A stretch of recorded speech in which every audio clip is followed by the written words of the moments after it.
Comment ज़रा जो है ना वो ऑकवर्ड सा लगा। वो मजलिस में कुरान का हवाला लाजमी यूज करते हैं। अभी मैंने हमारे पास इब्राहिम का दीन है।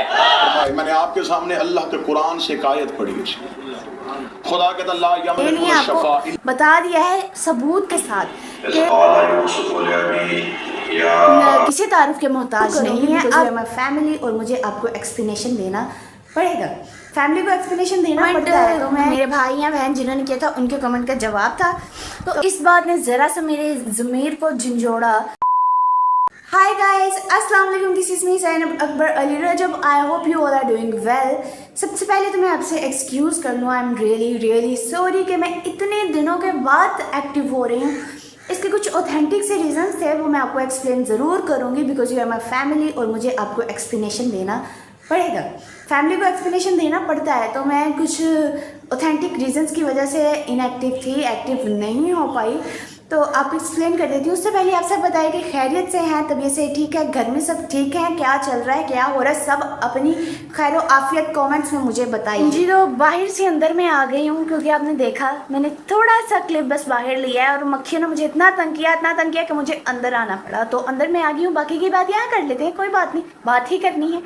तो मैं आपसे बात कर रही थी कि कैसे आप सब खैरियत से, अपनी खैर आफियत मुझे कमेंट्स में लाजमी बताएं, क्योंकि मैं इतने दिनों के बाद एक्टिव हुई हूँ, तो आपसे इतने दिनों बाद मुलाकात हुई है ना, तो खैर आफियत का पता रहना चाहिए। मैं ठीक हूँ, आप ठीक हैं कि नहीं हैं, ये मुझे बताइए। तो अभी मैं आपको अपने रीज़न्स बता दूँ कि मैं क्यों एक्टिव नहीं थी। फर्स्ट रीज़न, 6 मुहर्रम को जो है वो मैंने पूरा व्लॉग शूट किया था। मैंने आपको शायद बताया है कि आई डोंट रिमेंबर वेल, लेकिन 6 मुहर्रम जो है इस दिन को मेरी चच्ची की तरफ बहुत बड़ी मजलिस होती है, सालाना मजलिस। काफ़ी साल यानी कि इट्स अबाउट 55 ईयर्स कि उनके हर साल 6 मुहर्रम को ही मजलिस होती है और बहुत बड़ी मजलिस होती है।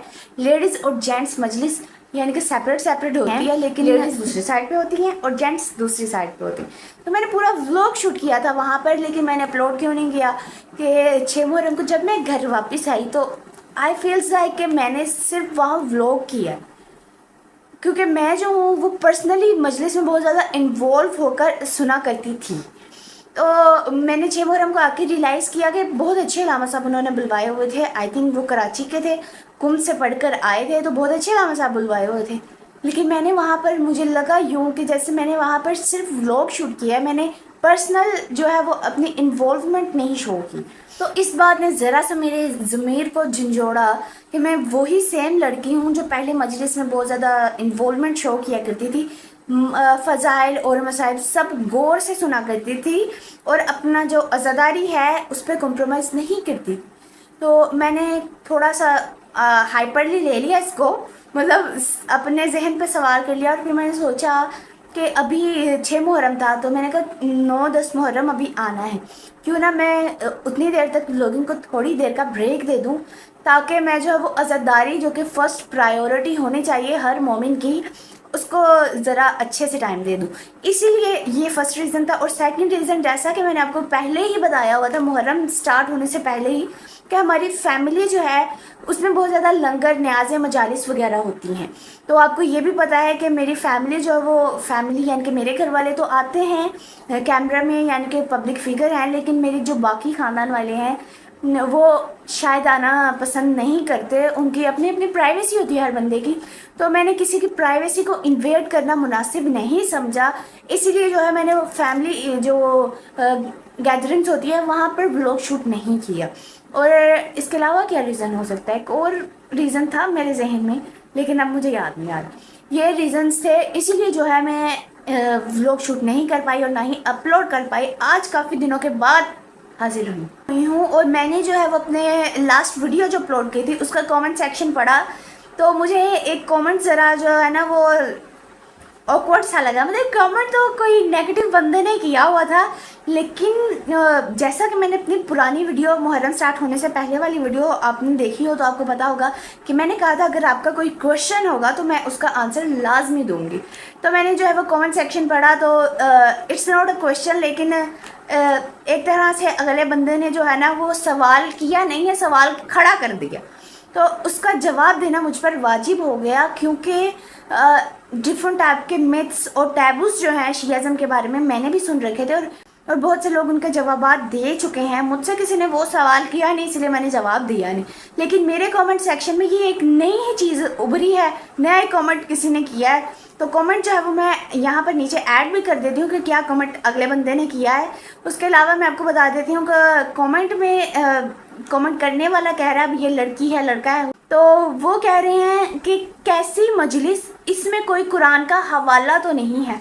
तो आज की जो वीडियो है बेसिकली मैं इस कमेंट के ऊपर बनाने वाली हूँ। वैसे तो मैंने कहा था कि मैं कमेंट्स का जवाब दूंगी, मैं बोलकर भी बताकर भी जवाब दे सकती थी, लेकिन मैं चाहती हूँ कि इस कमेंट का जो है वो सबूत के साथ जवाब दूँ। उन्होंने कहा कैसी मजलिस, इसमें कोई कुरान का हवाला तो नहीं। अब मैं उनको 2-4 अलामा साहब जो हैं उनकी मजालिस दिखाऊंगी कि कुरान का हवाला होता है मजलिस में। भाई साहब या बहन जी, अब जो भी हैं, कुरान का हवाला यानी कि आयात पढ़कर सुनाई जाती हैं मजलिस में, उनका हवाला दिया जाता है। अब मैं आपको मैं बारगाह तो नहीं जा सकती, टाइम क्या हो गया है, ये टाइम कुछ 5:30-6 बजे का टाइम हो रहा है। अभी जो है मैं बारगाह तो नहीं जा सकती क्योंकि मजलिस का टाइम ही नहीं है। तो मैं जो है वो टीवी पर LED पर ऑनलाइन मजलिस लगाकर इनको दिखाऊंगी कि आयात पढ़ी जाती हैं, वो भी मजलिस के बीच। तो आपने जो है वो लाजमी वीडियो पूरी देखनी है और सब्सक्राइब करके बेल आइकन को प्रेस कर लेना है। अभी जो है मैं इनको पहले जवाब दे दूँ। हजूर के मुतल्लिक़ अल्लाह ने फरमाया लक़द कान लकुम फी रसूलिल्लाहि उस्वतुन हसनतुन, तुम्हारे सामने रसूल की हस्ती में बेहतरीन नमूना है।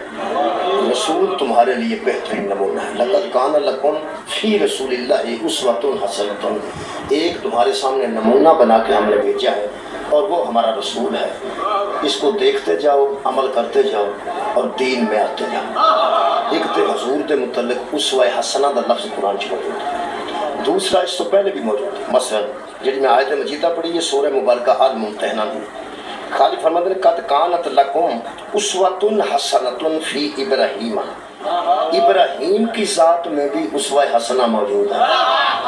एक ज़ाते खलील में उस्वा हसना है और एक ज़ाते हबीब में उस्वा हसना है। इनसे ज़रा कहिए कुल बल मिल्लत इब्राहीम हनीफा, हमारे पास इब्राहीम का दीन है। मैंने आपके सामने अल्लाह के कुरान से एक आयत पढ़ी है, खुदा कहता ला यमलिकुन शफा इल्ला मन तखज़ इंद रहमान अहदन, कोई